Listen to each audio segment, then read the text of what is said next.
বিজ্ঞান প্রযুক্তি প্রকৌশলে একেবারেই সামনের সারিতে থেকে নেতৃত্ব দিচ্ছে। চায়না তার অন্যতম গুরুত্বপূর্ণ দেশ।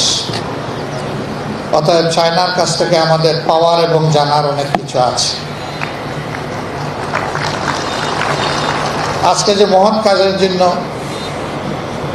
চায়না রিপাবলিকের পক্ষ থেকে মাননীয় রাষ্ট্রদূত এবং তার সহকর্মীরা এখানে এসেছেন, আমরা বাংলাদেশের জনগণের পক্ষ থেকে তাদেরকে গভীর কৃতজ্ঞতা জানাচ্ছি।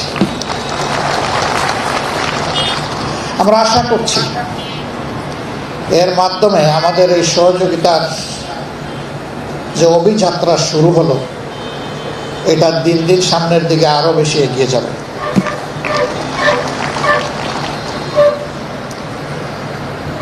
চায়নার মাননীয়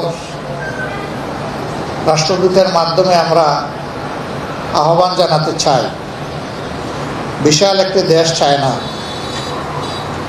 আপনারা বিভিন্ন পলিটিক্যাল পার্টিকে সেখানে সম্মানিত করছেন, দাওয়াত দিয়ে নিয়ে যাচ্ছেন।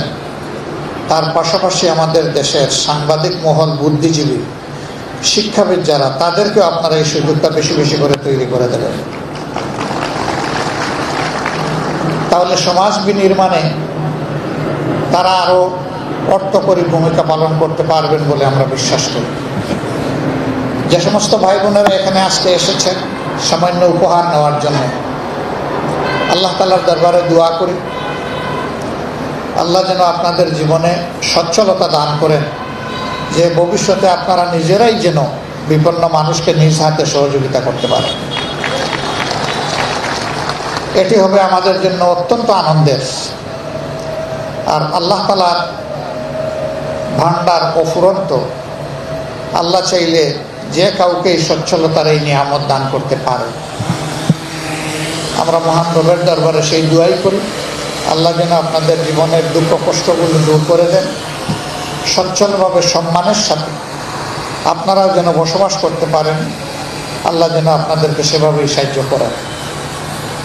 আজকে সামান্য উপহার যেটা দেয়া হচ্ছে, আমরা জানি এটা দিয়ে আপনাদের জীবনের সকল দুঃখ কষ্ট দূর হবে না।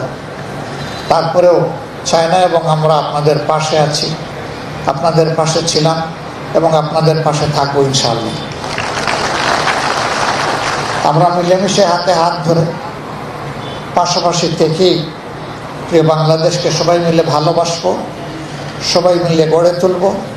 আর চায়নার প্রতি আমরা আবারও কৃতজ্ঞতা প্রকাশ করব যে তারা আমাদের জন্য বড় একটা মন এবং হৃদয় নিয়ে সামনে এগিয়ে